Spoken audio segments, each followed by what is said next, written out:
దేశానికి బీజేపీ పాలనే కొల్తూరు ప్రజా పాలనగా మారుస్తానన్న బీజేపీ అభ్యర్థి అనుష.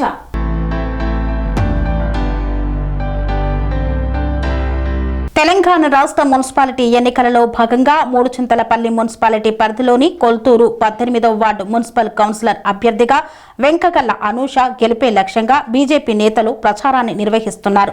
మేడ్చల్ మల్కాజ్గిరి జిల్లా బీజేపీ సెక్రటరీ చింతల మాణిక్యారెడ్డి ప్రోత్సాహంతో మేడ్చల్ మల్కాజ్గిరి జిల్లా పార్లమెంటు సభ్యులు ఈటల రాజేందర్ బలపరిచిన అభ్యర్థిగా దేశంలో మోదీ పాలనకు ఆకర్షితులై ప్రజల కష్ట నష్టాలలో ఒక సేవకురాలిగా సేవ చేసుకోవడానికి చింతల మాణిక్యారెడ్డి సహకారం, ఈటల రాజేందర్ ఇరువురి బీజేపీ పార్టీ నుండి బీఫామ్ ఇచ్చి దళిత ఆడబిడ్డ అయిన యువ నాయకురాలు కొల్తూరు వాస్తవ్యులు వెంకగల్ల అనూషను కౌన్సిలర్ అభ్యర్థిగా ప్రకటించారు. ఈ నేపథ్యంలో ప్రజల వద్దకు వెళ్తూ ఓట్లను అభ్యర్థిస్తున్నారు. కొల్తూరు పట్టణ అభివృద్ధికి దోహదపడేలా ఓటు వేద్దామని పిలుపునిస్తున్నారు. తనకు ఒక్క అవకాశం ఇస్తే అభివృద్ధి చేసి చూపిస్తానని తెలుపుతున్నారు.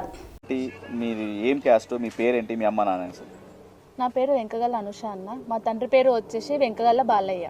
మా అమ్మ పేరు వెంకగల్ల లత. మాదిగా ఎస్సీ. నేను ఇంటర్ వరకు చదివాను. ఓకే. మీరు అంటే మీరు ఎంతమంది? మేమిద్దరు. నువ్వు? నేను ఒక సిస్టర్. తను కూడా ఇంటర్ వరకు చదివింది. మా ఇంట్లో వాళ్ళ ప్రాబ్లమ్స్ వల్ల నేను స్టడీ ఆపేశాను. ఆ తర్వాత ఫర్దర్ గా జాబ్ చూసుకున్నాను. నేను గత 3 ఏళ్ళుగా చూసుకుంటే మీ సేవలో పనిచేశాను. ఓకే. మీ సేవలో ఏ ఊరు అంటే ఎక్కడ? కొల్తూరులోనే చేశాను. సొంత ఊరు కొల్తూరు? కొల్తూరులోనే చేశాను. ఎక్కడ ఏం జాబ్ చేసినారు ఇంతకుముందు? మీ సేవలో ఎంప్లాయ్. మీ సేవలో ఎంప్లాయ్. రాజకీయంగా చూసుకుంటే రాజకీయంగా ఇంతకంటే ముందు రాజకీయ అనుభవం ఏమైనా ఉందా, లేకపోతే ఇప్పుడే వచ్చినారు? ఇప్పుడే వచ్చాను. ఇప్పుడు ఏ పార్టీతో వచ్చినారు? BJP party. అంటే ఇంతకుముందు తెలంగాణ ఉద్యమ సమయంలో తెలంగాణ కొట్లాడి తెచ్చుకోవాలన్నటువంటి తెలంగాణ ఉద్యమం కోసం ఎంతోమంది అమరులైనటువంటి పరిస్థితి మనకు తెలుసు. కొట్లాడి తెచ్చుకున్నాం మన తెలంగాణలో బీజేపీ లేదు. బీజేపీ అంటే కూడా ఎవరికి పెద్దగా ఐడియా లేదు. కారు గుర్తు అనేది ఒకటే తెలుసు, కేసీఆర్ అనేది ఒకటే తెలుసు, తెలంగాణ రాష్ట్రం అనేది ఒకటే తెలుసు. మరి అక్కడ ఉన్న తర్వాత దాంతోపాటు చూసుకుంటే గడిచిన రాజకీయాలలో Congress party, YS Rajasekhara Reddy idea ఉందా మీకు? వైఎస్ రాజశేఖర రెడ్డి ఉండే, టీడీపీని చూసుకుంటే ఎన్టీ రామారావు ఉండే. ఇవన్నిటిని పెట్టేసి బీజేపీలోకి రావడానికి గల కారణం ఏంటి అసలు? నాకు బీజేపీలోకి రావడానికి కారణం మోదీ గారి పరిపాలన. ఓకే. ఎందుకంటే మన హిందుత్వాన్ని కాపాడిండు. ఓకే. అయోధ్యలో చూసుకుంటే ఇప్పుడు రామ మందిరం. దానివల్ల నేను ఎక్కువ ఇన్స్పైర్ అయిందంటే మోదీ గారి పాలన చూసి. అక్కడ హిందుత్వాన్ని నిలబడిందంటే మన రామ మందిరం కోసం. ముఖ్యంగానైతే నేను ఇందులోకి రావడానికి కారణం అయితే రామ మందిరం, ఆయన పాలన. పార్టీలకి రావాలి, రాజకీయాలలోకి రావాలి, యువత రావాలి అనడానికి గల కారణము, నిదర్శనం అంటే ఎవరు చెప్తాం? మోదీ గారే చెప్తారు. ఎందుకంటే ఇప్పుడు మాలాంటి యువత స్థానికంగా చెల్లె నువ్వు రావాలి రాజకీయాలకి, నీకు సపోర్ట్గా మేము ఉన్నాము, రేపు పొద్దున నీలాంటి యువత రాజకీయాలలోకి వస్తేనే మేము బాగుంటాము, మేము బాగుండాలంటే మీరు బాగుండాలన్న కాన్సెప్ట్ని తీసుకొచ్చినటువంటి నాయకులు, స్థానిక నాయకులు ఎవరైనా ఉన్నారా? మాణిక్యం రెడ్డి. ఓకే. మాణిక్యం రెడ్డి అన్న. ఎందుకంటే నేను మీసోలో చేస్తాను కదా, వచ్చిన వృద్ధులకి పింఛను, వికలాంగులకి, స్టూడెంట్స్కి, అప్లికేషన్స్కి నా సేవను చూసి అన్న నన్ను బీజేపీ పార్టీలోకి అనుమతించారు. ఓకే. స్థానిక ఎంపీ గారి దృష్టిలో మీరు? నన్ను ఎంపీకి దృష్టికి తీసుకెళ్ళిందే మాణిక్యం రెడ్డి అన్న. అన్నకి ఎంతో కృతపడి ఉంటాను. ఓకే. రాజకీయంగా ఆలోచించుకుంటే మంచిగా సంబంధాలు వస్తాయి, మంచిగా ఎస్సీ కేటగిరీలో ఉన్నారు, మంచి సంబంధాలు వస్తాయి. ఎక్కడైనా పెళ్లి చేసుకొని వెళ్ళిపోయి అత్తగారింట్లో హౌస్ వైఫ్ కానీ హ్యాపీగా ఉన్నటువంటి లైఫ్ని వదిలేసుకొని ఇట్లా రాజకీయాలలోకి వచ్చి ఏం చేద్దాం మన అసలుకి? అంటే హ్యాపీ అందరూ అదే చూసుకుంటే రేపు పరిపాలన మనం కాకపోయినా మన పిల్లలకి చూసుకోవాలి కదా. ఎప్పుడు వాళ్ళ తరాలే చేస్తున్నారు. ఇప్పుడు యువత ముందుకు వస్తేనే రేపు మన ప్రపంచంలో మన వార్డులో కూడా మనం అభివృద్ధి చేసుకోవచ్చు. అందుకని నా ఉద్దేశం ఏంటంటే నేను ఇప్పుడు ముందుకు వేసాను అనుకో, నా తర్వాత ఇంకొకరు వస్తారు, అరే తను వచ్చింది, తను ఒక్కామే వచ్చింది, నేను ఎందుకు రాకూడదు అనే భావన కల్పించడానికి నేను ఈ బీజేపీ పార్టీ తరఫున పోటీ చేస్తున్నాను. మీ ఊరు నుంచి ఒక యువత, ఒక మహిళ కౌన్సిలర్గా గెలవాలి, నాతో పాటు నేను ఒక 10 మందికి ఆదర్శంగా నిలబడాలనేది మీ కాన్సెప్ట్, అంతేనా? అంతే. గెలుపు ఏ విధంగా ఉండబోతుంది అసలుకి? అంటే మీ కేటగిరీ ఎస్సీకి వచ్చిన తర్వాత నేను ఎంచుకోవడం, మాణిక్యం రెడ్డి అన్న కానీ ఈటెల గారి దృష్టికి తీసుకెళ్ళిపోయి మంచి అవగాహన ఉంది, మీ సేవలో ప్రతి సంక్షేమ పథకాలను ప్రజలకు ఇప్పటికే చేరవేస్తుంది. అంటే నువ్వు సోషల్ మీడియా పర్పస్లో నువ్వే చేరవేస్తున్నావు. వాస్తవానికి ఏమొస్తుంది ఏం లేక ఒక పెన్షన్ ఇస్తున్నావు, అన్నీ ఇచ్చుకుంటూ తెలుస్తుంది నీకు. బీజేపీ నుంచి గెలుపు, రేపు మీ వార్డు ఎన్నో వార్డు నుంచి వచ్చినావు, ఎన్ని ఓట్లు ఉన్నాయి అసలుకి? నేను 18వ వార్డు నుంచి వచ్చాను. మా వార్డులో 849 ఓట్లు ఉన్నాయి. ఓకే. మా క్యాస్ట్ ప్రకారం చూసుకుంటే 300 ఉన్నాయి. ఓకే. రాజకీయంగా చూసుకుంటే ఇప్పుడు మీరు కొత్తగా వచ్చారు, రాజకీయ అనుభవం లేదు, పోటాపోటీగా అటు టీఆర్ఎస్ పార్టీ వాళ్ళు, కాంగ్రెస్ పార్టీ వాళ్ళు ఉన్నారు. వాళ్ళని ఎట్లా బలంగా ఢీకొట్టే అవకాశం ఉంది? ఎందుకంటే వాళ్ళందరూ కూడా రాజకీయ అనుభవం కలిగిన వాళ్ళు, పైసా పలుకుబడి ఉన్నటువంటి నాయకులే ఈరోజు మళ్ళా వచ్చిర్రు ఎన్నికలకి. ఇంతకుముందు గ్రామ పంచాయతీ సర్పంచ్లుగా చేసిరు, వార్డు మెంబర్గా చేసిరు, అన్నీ చేసుకుంటూ వచ్చిరు. నువ్వు కొత్తగా వచ్చినావు, వాళ్ళకి ఏ విధంగా సవాల్ విసురుతావు? అంటే నీ గెలుపు నా గెలుపు ఈ విధంగా ఉంటుందని చెప్పేసి. వాళ్ళు ఇంతకుముందు పరిపాలన ఉన్నప్పుడు వాళ్ళు ఏ పని చేయలేదు. ఓకే, నాకు వచ్చినా రాకపోయినా నేను చేసి చూపిస్తా, ఓకే, ఈ పని ఇలా చేయాలి అంటే రేపు మీకు అది ఉంది అనే అహంకారంతో మీరు పోతారు, ఓట్లు వేసుకుంటారు, అవన్నీ చేస్తారు. అవన్నీ అవసరం లేదు. నన్ను నమ్మండి, నేను అన్న పని నేను చేసి పెడతాను, మీకు చేసి చూపిస్తాను. వాళ్ళు చేయలేని పని నేను మీ ముందుండి చేసి చూపిస్తాను. రాష్ట్రంలో మీ ప్రభుత్వం లేదు, కేంద్రం నుంచి నిధులు తీసుకురావాలన్నా కూడా మీకు చాలా ఇబ్బందితో కూడుకున్న పని.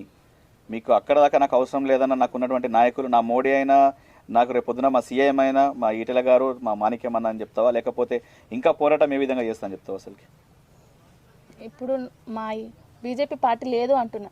నాలాంటి వాళ్ళు ముందుకు వస్తేనే ఆ పార్టీ అనేది ఇంకా ముందుకు సాగుతుంది. నేను ఇక్కడతోనే ఆగిపోయినా అనుకో, అది అక్కడనే ఉంటుంది. లేదు, ఆ పార్టీ ముందుకు తీసుకెళ్ళాలి. మన సమాజంలో ఉన్న హిందూ మతత్వం ఇప్పుడు చూసుకుంటే వేరే క్యాస్ట్ హిందూ వాళ్ళు, ముస్లిమ్స్ వాళ్ళు ఉన్నారు. వాళ్ళు ఏం చేస్తున్నారు, కాంగ్రెస్ పార్టీ తరఫున అట్లా అన్న వస్తున్నారు. అది మనం అక్కడికే అణచివేయాలి. మనది ఏంటంటే హిందుత్వం, దాని ముందుకు తీసుకెళ్లాలంటే ఫస్ట్ బీజేపీ పార్టీ ముందు ఉండాలి. రానున్న ఎన్నికల్లో రాష్ట్రంలో బీజేపీ వస్తుంది అనడానికి గల కారణం? ఇప్పుడు మనం ఫస్ట్ స్టెప్ బీజేపీ పార్టీ తరఫున తీసుకుంటేనే రేపు ముందు తరాలకి కూడా బీజేపీ పార్టీ అగ్రస్థానంలో ఉంటుందని నేను చెప్తున్నాను. ఓకే, స్థానికంగా మనకు ఎంపీ గారు ఉన్నారు. ఈటెల గురించి మాట్లాడుకుంటే, ఈటెల గారు కరోనా టైంలోనే మంచి మినిస్టర్గా ఉన్నాడు. ఈటెల గారిని ఎవరు తరిమేయలేదు. తన మట్టుకు తాన ఇబ్బందులతోటే బయటకు వచ్చింది తప్ప పార్టీ నుంచి. వచ్చిన తర్వాత బీజేపీ పార్టీని కాపాడుతున్నాడు ఇక్కడ మల్కాజ్గిరి నియోజకవర్గంలో. ఈటెల గారు అంటే మీరు ఏం చెప్తారు? ఆయనకు ఉన్నటువంటి పేరును, ఒక మంచి ఎంపీగా, ప్రజలకు దగ్గరగా నీకు ఏ విధంగా ఇష్టం ఎంపీ గారు అంటే? అంటే నేను ఇప్పటి వరకు చూసిన బట్టు ఆయన దగ్గరికి ఏ సమస్య వెళ్ళినా అతను తీర్చేశాడు. ఓకే, అంటే కాలయాపన చేయకుండా కొంతమంది ఏంటంటే చెప్తారు అనుకోండి, వాళ్ళకి నాకు ఈ ప్రాబ్లం ఉంది అని ఇంకో పార్టీ దగ్గర లీడర్ దగ్గరికి వెళ్ళారు. వాళ్ళు ఏం చేస్తారు, స్లోగా చేస్తారు. చేస్తాం. ఈ అన్న ఏంది ఈటెల గారు ఏంటంటే ఇలా కాకుండా ఆయన చెప్పిన వాళ్ళకి ఇచ్చిన సమస్య ఏది ఉందో అది కొద్ది రోజుల్లో తీర్చేస్తాడు. అది ఒక్కటి నేను అన్న ద్వారా నేర్చుకున్నాను. అందుకనే ఈటెల గారు అంటే నాకు చాలా అభిమానం. ఓకే, స్థానికంగా మనకు ఇన్ఛార్జ్ మాణిక్యం రెడ్డి గారు, అన్న అంటే ఏంటి మీకు? మీ మనసులో అన్న స్థానం? నేను ఎక్కడనో చిన్న గ్రామంలో ఎవ్వరికీ తెలియదు, అంటే మీ సేవ చేస్తా, మీ సేవ నుండి ఇంటికి, అలాంటి నన్ను గుర్తించి ఈ పార్టీకి తీసుకొచ్చినందుకు అన్నకి చాలా కృతజ్ఞపడి ఉంటాను. అంతే. అన్న గెలుపు రేపు పొద్దున ఏ విధంగా ఇస్తుంది గిఫ్ట్ మంచిగాను? నేను అన్నకి కౌన్సిలర్గా గెలిచి చూపిస్తాను. అది నేను నా తరపున ఇచ్చే అన్నకి బహుమతి.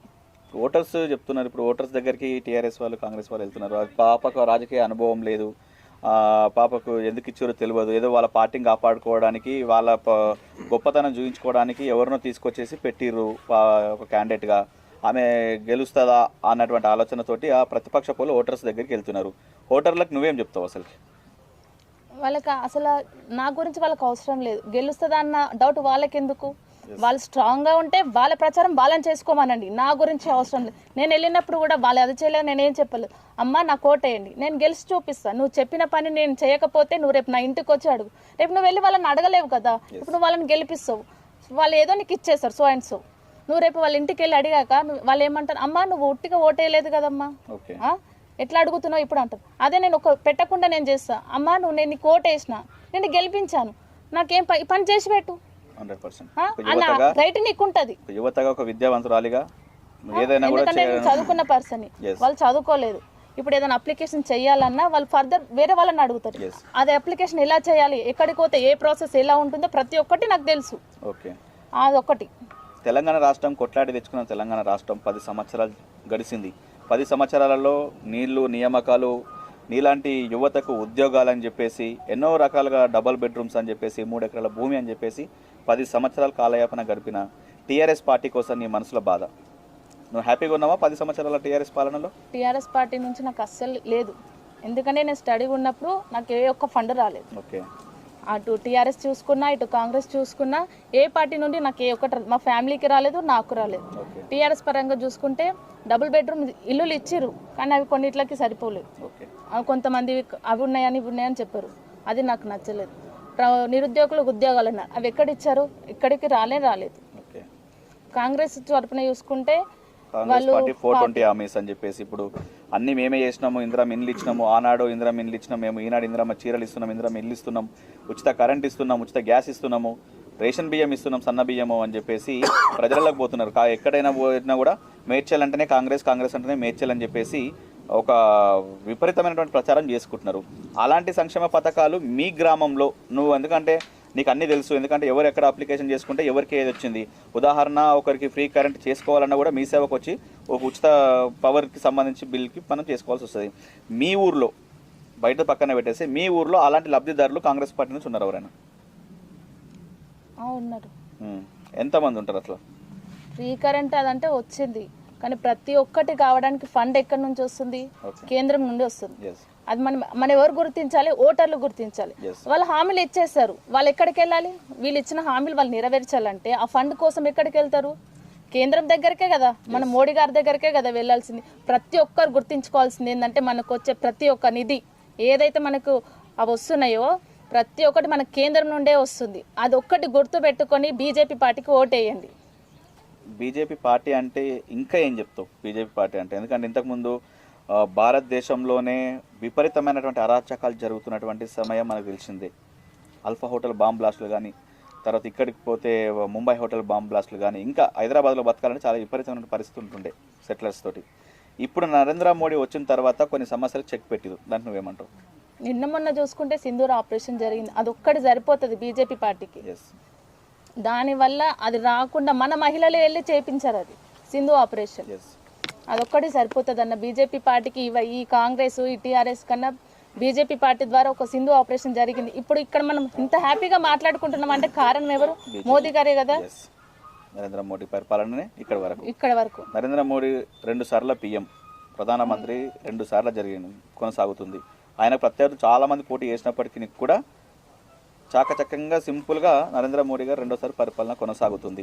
దానికి నీ తరపున యువతకి ఏం చెప్తావు నరేంద్ర మోడీ అంటే? ఇప్పటికైనా మనం గమనించాలి, ఎందుకంటే ఆయన అన్నిసార్లు వెళ్తున్నాడంటే ఆయన పాలన ఎట్లుంది, అక్కడ ఎక్కడుంది, ఇక్కడ ఇలా ఎక్కడుంది, ఇక్కడ ఎట్లుంది, అది చూసుకుంటే మనము బీజేపీ పార్టీని ఇంకా ముందుకు తీసుకెళ్ళాలి. యువత నాలాగా ధైర్యం చేసి ఈ పార్టీ తరపున నేను పోటీ చేస్తాను, అరే ఆమె నిలబడ్డింది బీజేపీ పార్టీకి, నేను ఎందుకు సపోర్ట్ ఇవ్వద్దు, తనకి నేను సపోర్ట్ ఇస్తాను, యువత ఇంకా ముందుకు రావాలి. అలా వస్తేనే రేపు బీజేపీ పార్టీ అనేది ఇప్పుడు ప్రజెంట్ కొలుతురు, తర్వాత ఇంకో వేరే స్టేట్, ఇలా ముందు ఇంకా అన్నిట్లోకి వెళ్ళిపోతుంది.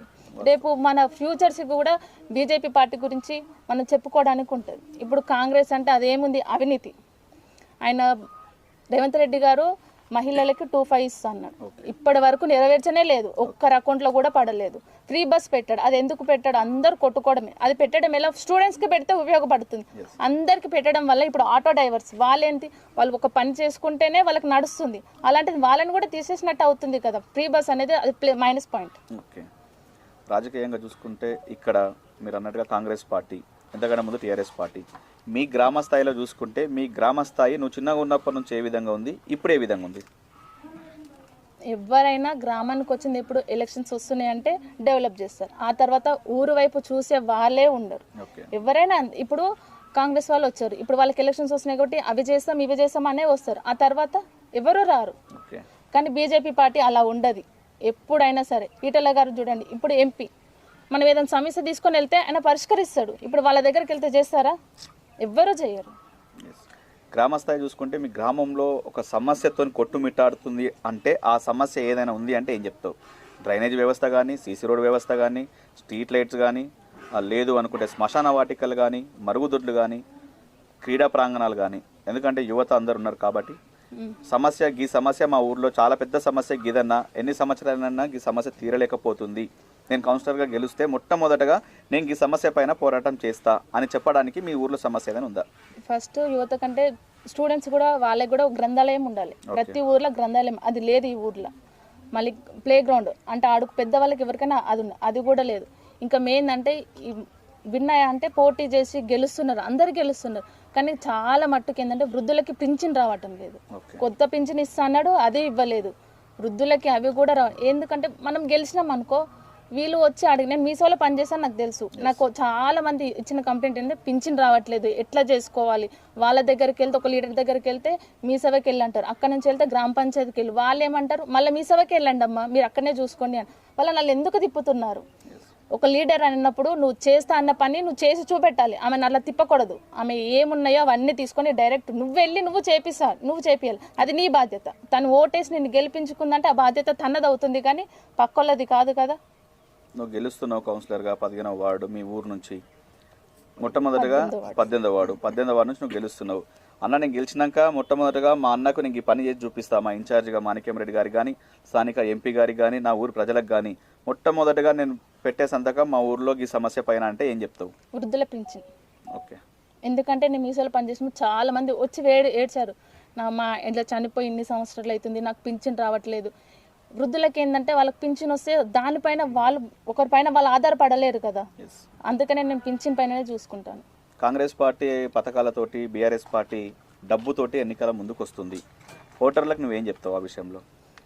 డబ్బు అనేది ఈ రోజు ఉంటుంది, రేపు ఉండదు. అది ఒక్కరోజు మాటకే. మనం ఈ రోజు ఉన్నాం, రేపు పొద్దున ఉంటామో ఉండమో కూడా తెలియదు. పైసలు తీసుకొని చేసేదానికి రేపు నువ్వు వెళ్ళి అడిగడానికి హక్కే లేదు నీకు. ఏం అడుగుతావు? నువ్వు తీసుకున్నావని డైరెక్ట్ చెప్పేశాడు, నువ్వు తీసుకున్నావు ఇంకెందుకు అడుగుతున్నావు నువ్వు అని ఎల్లగొట్టేశారు. అదే నేను ఒక్కరు ఏది పెట్టకుండా అమ్మ నీకు ఓటేసిన నువ్వు రేపు నా ఇంటి ముందుకు వచ్చి అడగడానికి నీకు రైట్ ఉంటుంది. ఓకే. ఓటర్లను అదే కోరుతున్నావు, ఏమని కోరుతున్నావు? మీ ఊరికి ఆడబిడ్డగా ఓటర్ మార్షల్ నువ్వు ఏం వేడుకుంటున్నావు అసలు? మీ ఊరి ఆడబిడ్డగా నేను కోరుకుంటుంది ఏమంటే బీజేపీ పార్టీకి ఓటేయండి. 18వ వార్డు అభ్యర్థి వెంకగల్ల అనుషని పువ్వు గుర్తుకు ఓటేసి గెలిపియండి. రేపు ఏది సమస్య ఉన్నా నేను మీ ఇంటి ముందుకు వచ్చి పరిష్కరిస్తాను. మీరు రానవసరం లేదు, నేనే మీ ఇంటి ముందుకు వచ్చి పరిష్కరిస్తాను. నా వెనుక ఎంపీ గారు ఉన్నారు, ఈటెల రాజేంద్ర గారు. ఆ అన్న సహకారంతో ప్రతి ఒక్కటి నేను మీకు చేసి పెడతాను. నన్ను ఇక్కడ వరకు తీసుకొచ్చింది, నన్ను గుర్తించి ఇక్కడ వరకు తీసుకొచ్చింది అయితే మాణిక్యం రెడ్డి అన్నగారు. నేను గెలిచి ఆయనకి నా గెలుపుని బహుమతిగా అన్నకి ఇస్తాను. రైతుల పక్షాన ఆలోచించే పార్టీ ఏదైనా ఉంది అంటే ఏ పార్టీ అని చెప్తావు? BJP party. How is possible? అక్కడ నుంచి ఫండ్ వస్తేనే కదా వీళ్ళు ఇవ్వడానికి ఉంటుంది. ఇంట్లో ఒక పెద్ద మనిషి ఎవరంటే నరేంద్ర మోడీ. ఇప్పుడు పిల్లలకి ఏదైనా కావాలంటే ఎవరిని అడుగుతాం? మనం ఫాదర్ని అడుగుతాం. అది ఫాదర్ ఎవరు? నరేంద్ర మోడీ గారే. పిల్లలు అనేది వీళ్ళు. నేను రైతులకు ఇప్పుడు ఇచ్చే ఫండ్ వీళ్ళు ఇంట్లో నుంచి ఇస్తలేరు, ఎక్కడ ఇస్తలేరు. వాళ్ళు తీసుకెళ్లి అప్లికేషన్ మోడీ గారికి ఇస్తున్నారు. అక్కడ నుంచి వచ్చే ఫండ్ మేము ఇచ్చాము అని చెప్పుకుంటున్నారు తప్ప మోడీ గారి పేరు మాత్రం తీయడం లేదు. అదొక్కటి గుర్తుంచుకోవాలి. ప్రతి సంవత్సరము చూసుకుంటే ఈ 6,000 రూపాయలు 12,000 రూపాయలు అనేవి రైతులకు పడుతున్నాయి. ఒక పేరు మీద పడుతున్నాయి. నువ్వు మీ సేవలో పనిచేస్తున్నావు కాబట్టి ఆ పేరు నీ నోట వినాలనుకుంటున్నాం. రేవంత్ రెడ్డి గారి పేరు మీద పడుతున్నాయి అని వాళ్ళు అంటున్నారు. అంటే వారి పాలన ఉంది కాబట్టి మేము ఇచ్చాం అని అంటున్నారు. వాళ్ళకి ఎక్కడి నుంచి వచ్చింది? వాళ్ళు వెళ్ళి పైనకి వెళ్ళి తెచ్చుకుంటేనే వాళ్ళకి వచ్చింది. అది వాళ్ళు చెప్పుకోరు. అంటే మేము చేసాం, మేము ఇప్పించాం అన్న పేరే వాళ్ళకు ఉంటుంది, కానీ మోడీ గారి నుంచి వచ్చింది మాకు ఇది అని వాళ్ళు ఎక్కడ చెప్పుకోరు కూడా. కిసాన్ యోజన రైతులకు ఇస్తున్నటువంటి ఏదైతే ఎరువులు ఉన్నాయో సక్రమంగా చేరుతున్నాయా? చేరట్లేదు. ఎవరు ఇస్తారు అవి ఎరువులు? కేంద్ర ప్రభుత్వం ఇస్తుంది. రైతులకు ఎందుకు చేరలేకపోతుంది? కేంద్ర ప్రభుత్వం నుంచి వచ్చిన ఎరువులు ఇక్కడ రాష్ట్ర ప్రభుత్వం దగ్గర ఆగిపోతున్నాయి. అక్కడ నుంచి ఇక్కడికి వస్తున్నాయి, కానీ వీళ్ళు ఇవ్వడం లేదు కదా. వాళ్ళ గోదాంలో వాళ్ళు తీసుకుంటున్నారు. రైతులకు వచ్చేసరికి ఏమవుతుందంటే అక్కడ కల్తీ జరుగుతుంది. నాణ్యతమైన ఎరువులేమో వాళ్ళు తీసుకొని వాళ్ళ పంటలు చేసేసుకుంటున్నారు. కల్తీవి అంటే నాణ్యత లేనివి అవి ఇక్కడికి వస్తున్నాయి. మొన్నటి వరకు చూసుకుంటే ఎరువులు ఇస్తున్నారని చెప్పి అన్నారు. అక్కడికి వెళ్తే ఎరువులు రాలేదు, మాకు అసలు లేదు, లోడ్ రాలేదు, గోదాములలో పెట్టుకోను అక్కడ నుంచి కేంద్రం నుండి మాకు వస్తలేదు, మేము ఎన్నిసార్లు చెప్పినా మాకు అందుతలేదు అని అంటున్నారు. ఎందుకు రాదు? కేంద్రం పంపిస్తూనే ఉంది, ప్రతిసారి వస్తుంది, కానీ రాష్ట్ర ప్రభుత్వం వచ్చేసరికి వాళ్ళ గోదాములలోకి చేరుతుంది. నాణ్యత లేనిది రైతుల దగ్గరికి చేరుతుంది. ఓకే. ఇప్పుడు రైతు బంధు విషయానికి వస్తే, రైతు బంధు వస్తుందా మీ ఊర్లో రైతులకి? రేవంత్ రెడ్డి గారు రైతు బంధు ఇస్తా అన్నారు. మొన్న కొంతమందికి వచ్చింది. అదేందో కొంతమందికి ఇస్తారు, కొంతమందికి ఇస్తే మొత్తం అన్ని ఇవ్వండి, లేదా రాలేదు అని చెప్పండి. అది మొత్తం వచ్చి సగం ఇస్తే ఇప్పుడు ఒకరికి వచ్చింది పనం చూసుకుంటే పక్కన ఇంటి వాళ్ళకి వస్తే ఇంకొకరు రాకపోతే నీకు వచ్చింది నాకు నేను రైతును కదా అన్న వాళ్ళ మధ్యలో గొడవలు స్టార్ట్ అవుతుంది. అంటే చెందిన కార్యకర్తల వారికే వస్తుందని తెలుసుకోవచ్చా? అదే అనుకోవచ్చు. అంతే కదా, అంతే. కొంతమందికి వస్తుంది, కొంతమంది రాలేదనుకుంటే ఆ పార్టీకి చెందిన వాళ్ళకి మాత్రమే వస్తుంది. మీ బీజేపీ పార్టీ రాష్ట్రంలో అభివృద్ధి చెందితే రైతుల పక్షాన మీరు చేస్తున్న పని ఏంటి? వాళ్ళకి అందించిన కల్తీ లేని ఎరువులు ప్రతి ఒక్కటి వారి వరకు చేరేంత వరకు చూసుకుంటాం.